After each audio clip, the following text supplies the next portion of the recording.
Bonsoir à toutes et à tous et bienvenue si vous nous rejoignez à l'instant. En ce jour de la fête du Saint-Sacrement, solennité du corps et du sang du Christ, eh bien c'est en direct traditionnellement depuis le parvis de la cathédrale de Rome, la basilique Saint-Jean de Latran, que la messe sera présidée par le pape François et qu'ensuite, fidèlement toujours à la tradition romaine, eh bien nous suivrons la procession eucharistique. Cependant, cette année, le Saint-Père ne participera pas à la procession de la fête Dieu qui se fera sous la conduite de son vicaire pour le diocèse de Rome, le cardinal Agostino Vallini. Le pape, lui, se rendra directement et en voiture couverte au point d'arrivée de la procession à la basilique Sainte-Marie-Majeure, donc pour y accorder sa bénédiction solennelle, une fois naturellement les fidèles arrivés en procession à la basilique Sainte-Marie-Majeure, ce qui constituera le troisième temps et dernier temps de cette fête Dieu.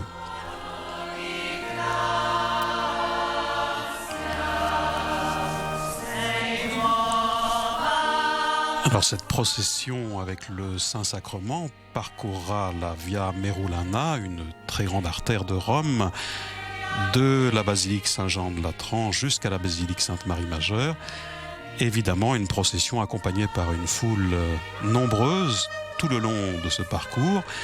La procession rassemblera notamment les chevaliers du Saint-Sépulcre, les confraternités et associations, les associations notamment eucharistiques, les religieuses, les femmes consacrées, des enfants de la première communion, des séminaristes, des religieux, des prêtres, des évêques, les archevêques et bien sûr donc de nombreux fidèles du diocèse de Rome et de différentes parties du monde venus en pèlerinage à Rome en ce mois.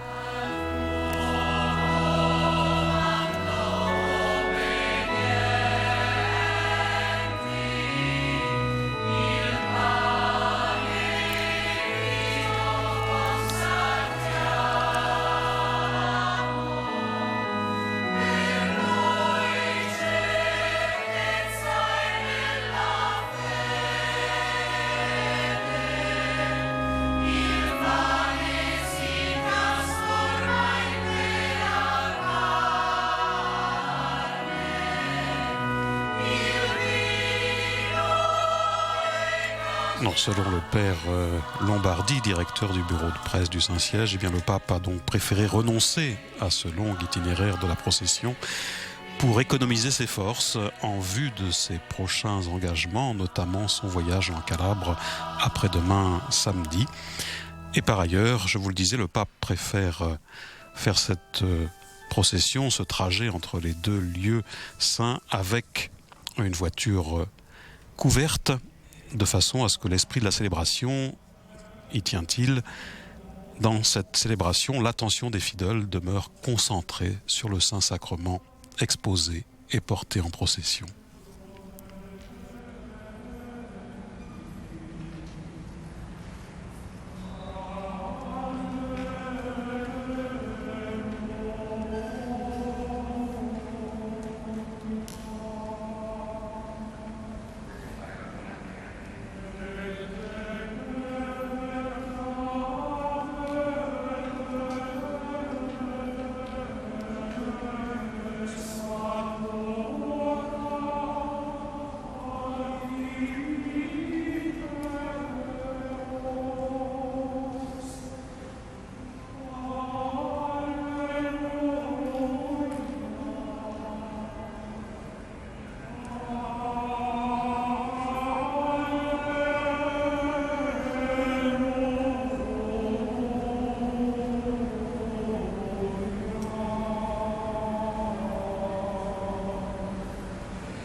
In nome del Padre, del Figlio e dello Spirito Santo. La pace sia con voi. All'inizio di questa celebrazione eucaristica chiediamo la conversione del cuore, fonte di riconciliazione con Dio e con i fratelli.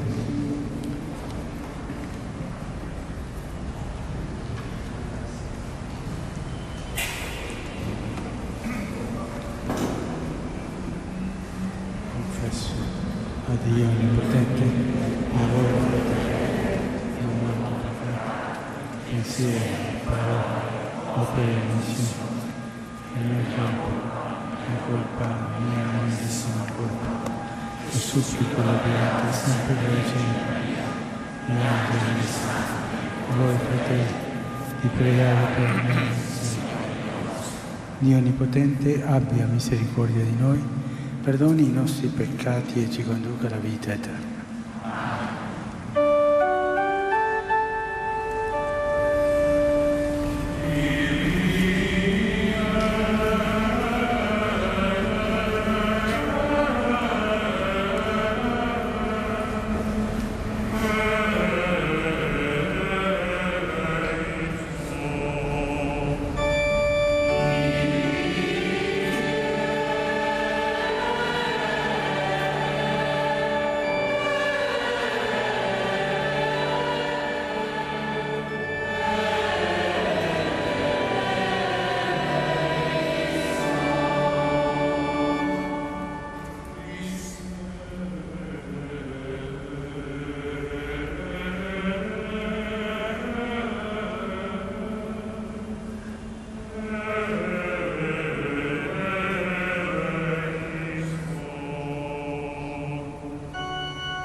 Preghiamo.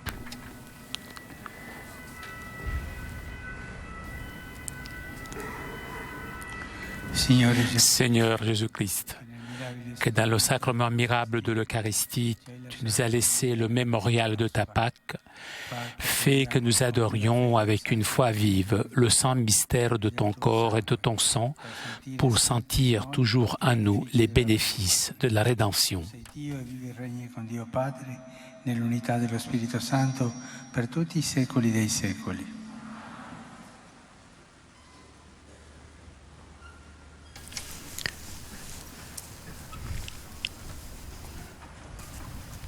Et en ce jour de la fête Dieu célébrée aujourd'hui ici à Rome et en Italie, qui sera fêtée donc dans la plupart des pays dimanche prochain, notamment en France, nous entrons dans la liturgie de la parole avec la première lecture tirée du livre du Deutéronome.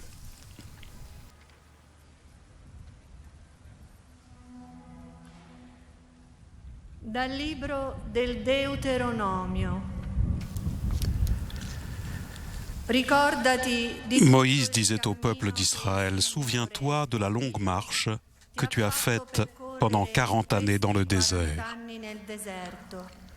Le Seigneur ton Dieu te l'a imposé pour te faire connaître la pauvreté. Il voulait t'éprouver et savoir ce que tu as dans le cœur. Est-ce que tu allais garder ses commandements, oui ou non? Il t'a fait connaître la pauvreté.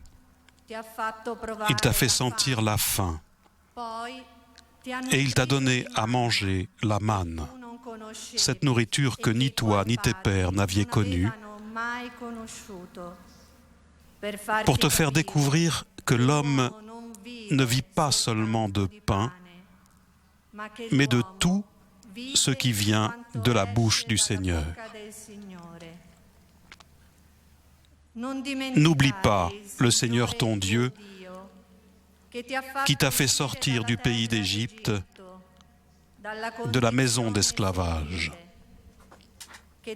C'est lui qui t'a fait traverser ce désert vaste et terrifiant, pays des serpents brûlants et des scorpions, pays de la sécheresse et de la soif. C'est lui qui, pour toi, a fait jaillir l'eau de la roche la plus dure. C'est lui qui, dans le désert, t'a donné la manne, cette nourriture inconnue de tes pères.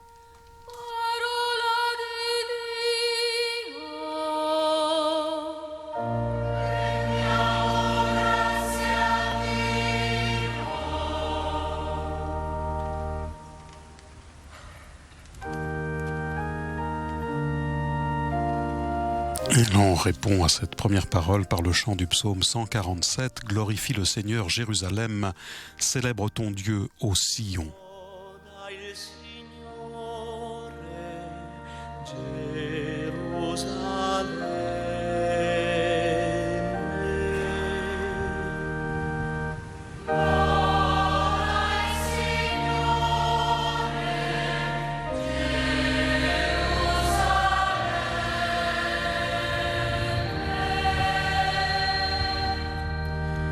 Celebra il Signore, Gerusalemme, loda il tuo Dio, Sion, perché ha rinforzato le sbarre delle tue porte, in mezzo a te ha benedetto i tuoi figli. Loda il Signore, Gerusalemme.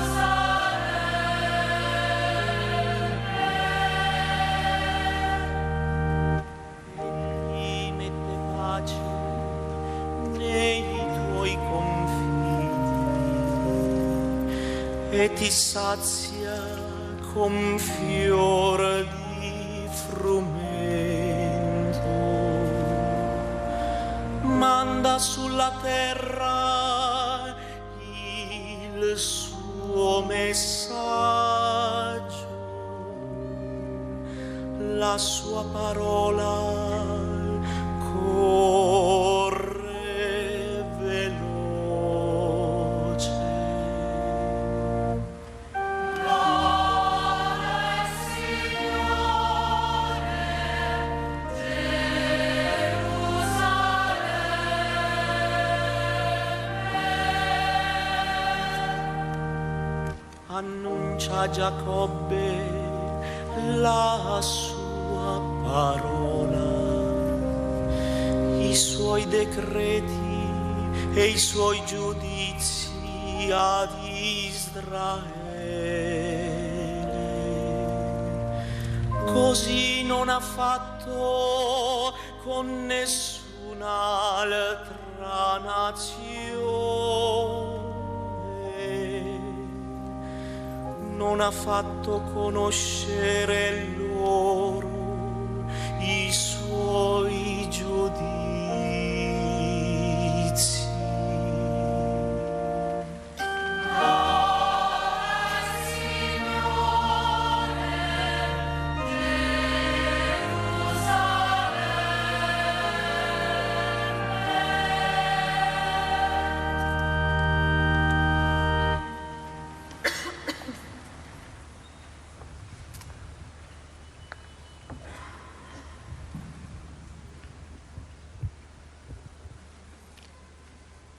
Dalla prima lettera di San Paolo apostolo, De la première lettre de Saint Paul apôtre aux Corinthiens. fratelli, Frères, il calice della la coupe benedizione d'action de che noi grâce benediciamo que nous bénissons non è forse n'est-elle pas comunione communion col au sangue sang di du Cristo? Christ? E il pane Le che pain noi spezziamo que nous rompons non è forse n'est-il pas communion comunione con il au corpo corps di du Cristo? Christ? Poiché Puisqu'il y viene a solo pane, un seul pain, noi siamo la benché multitude molti, que nous sommes un est solo un seul corps, car nous avons tous part partecipiamo à un seul pain. all'unico pane. Parola di Dio.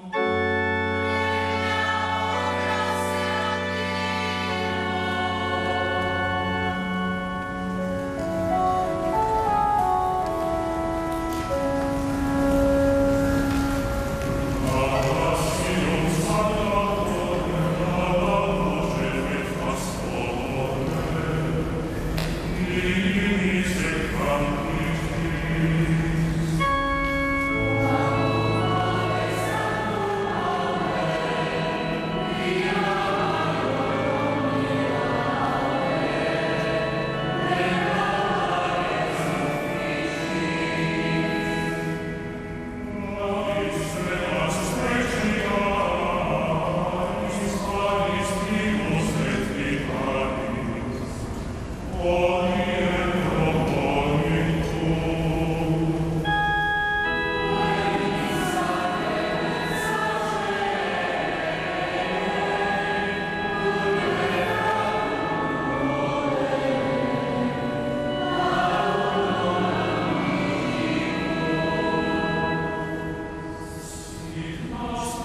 Voilà, et après le chant de la séquence qui prend place en ce jour, en cette solennité de la fête Dieu, la séquence Laudation que l'on doit à saint Thomas d'Aquin, le docteur angélique, avec ce chef-d'œuvre de la poésie dogmatique donc qui suivait la lecture de saint Paul aux Corinthiens.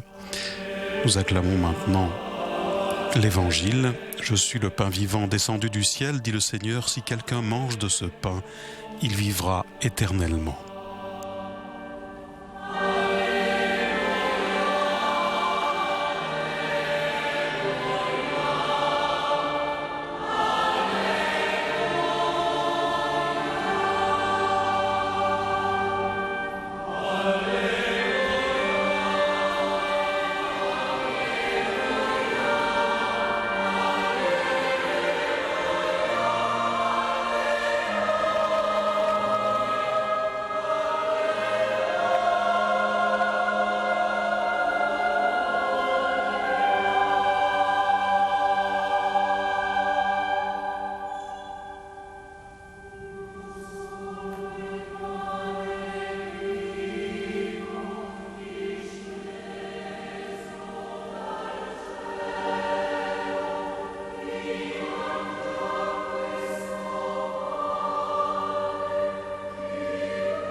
Signore sia con voi.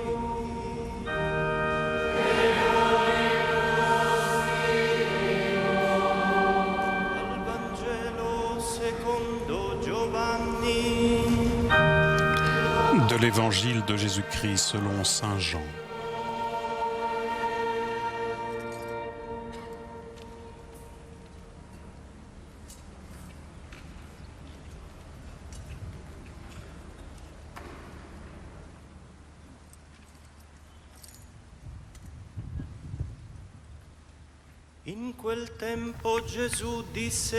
En ce temps-là, après avoir nourri la foule avec 5 pains et 2 poissons, Jésus disait : « Moi, je suis le pain vivant qui est descendu du ciel. Si quelqu'un mange de ce pain, il vivra éternellement. Le pain que je donnerai, c'est ma chair donnée pour que le monde ait la vie. » Les Juifs discutaient entre eux. Comment cet homme-là peut-il nous donner sa chair à manger ? Jésus leur dit alors : Amen, amen, je vous le dis. Si vous ne mangez pas la chair du Fils de l'homme, et si vous ne buvez pas son sang, vous n'aurez pas la vie en vous. Celui qui mange ma chair et boit mon sang a la vie éternelle. Et moi, je le ressusciterai au dernier jour. En effet, ma chair est la vraie nourriture et mon sang est la vraie boisson. Celui qui mange ma chair et boit mon sang demeure en moi, et moi je demeure en lui. De même que le Père, qui est vivant, m'a envoyé, et que moi je vis par le Père, de même aussi celui qui me mangera vivra par moi. Tel est le pain qui descend du ciel. Il n'est pas comme celui que vos pères ont mangé. Eux, ils sont morts. Celui qui mange ce pain vivra éternellement.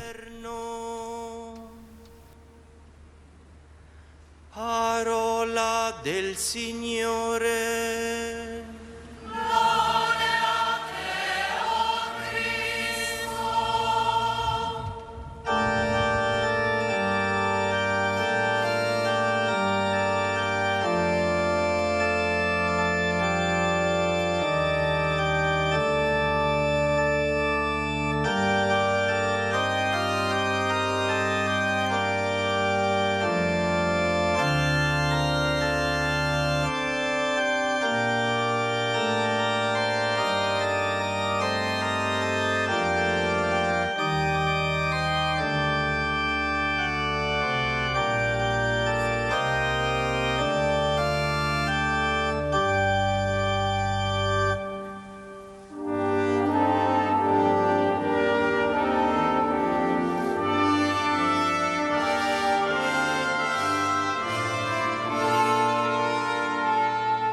Le Seigneur, ton Dieu, t'a nourri de cette manne que tu ne connaissais pas.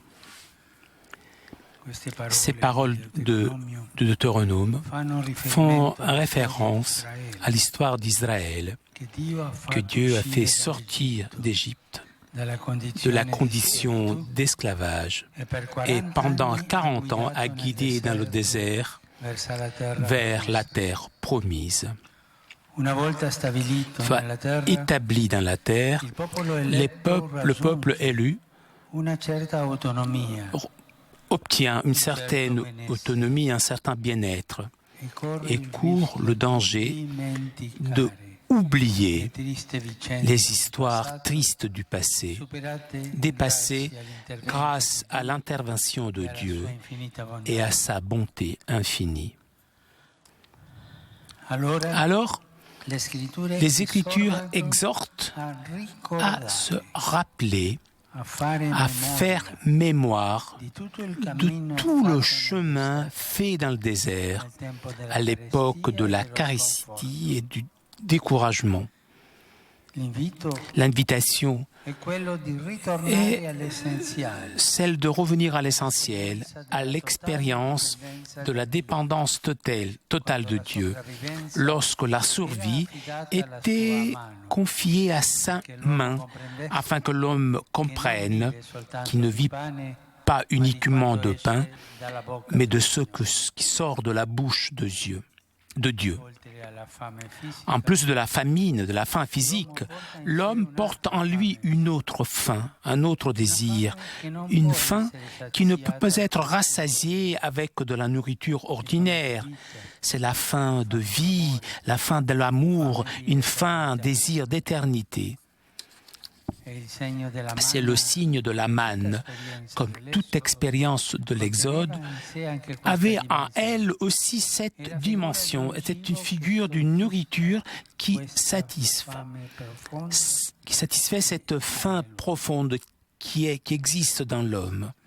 Jésus nous donne cette nourriture, même lui-même est le pain vif qui donne la vie au monde.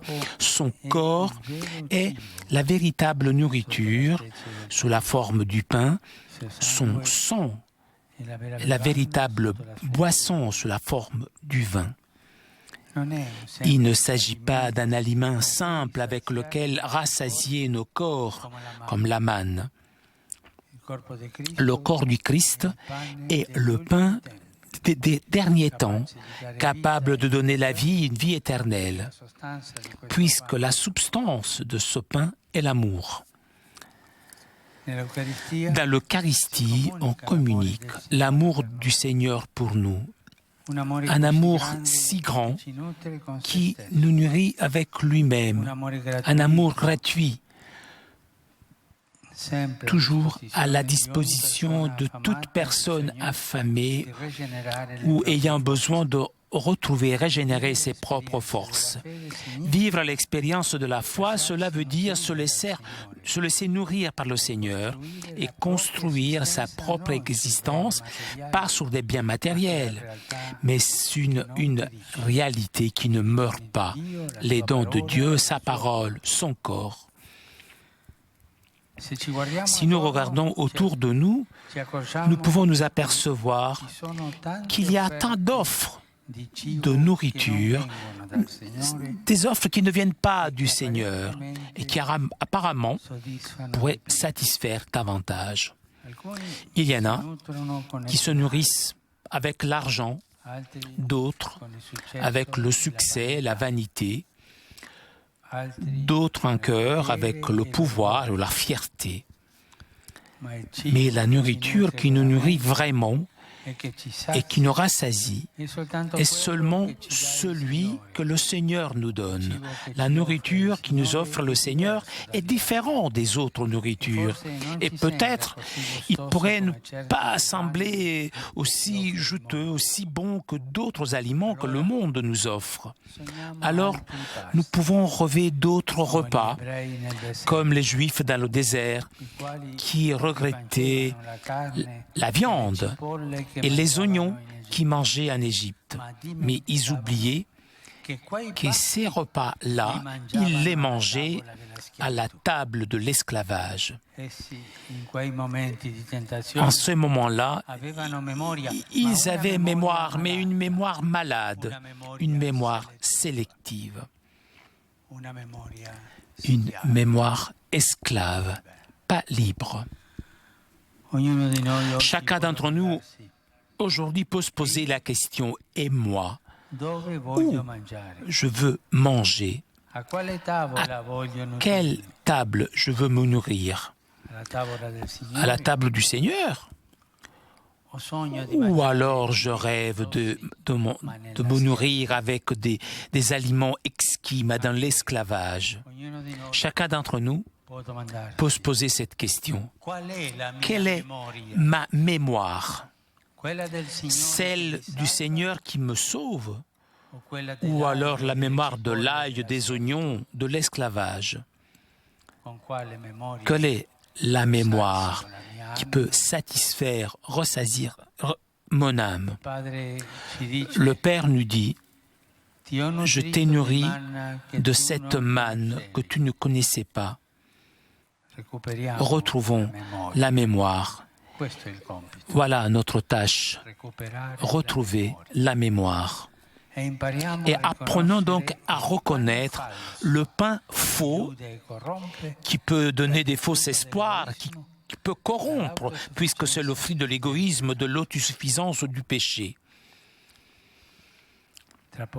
Dans quelques minutes, lors de la procession, nous suivrons Jésus réellement présent dans l'Eucharistie.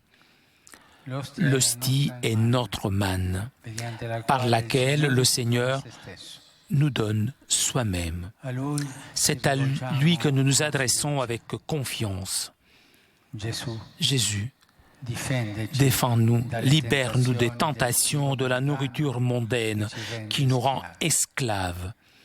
Et c'est une nourriture empoisonnée, purifie notre mémoire, afin qu'elle ne soit pas prisonnière de la sélectivité égoïste et mondaine, mais qu'elle soit mémoire vive de ta présence tout le long de l'histoire de ton peuple.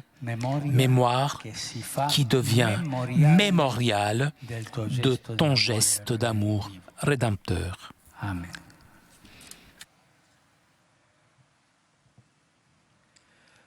Rimaniamo alcuni istanti a meditare in silenzio.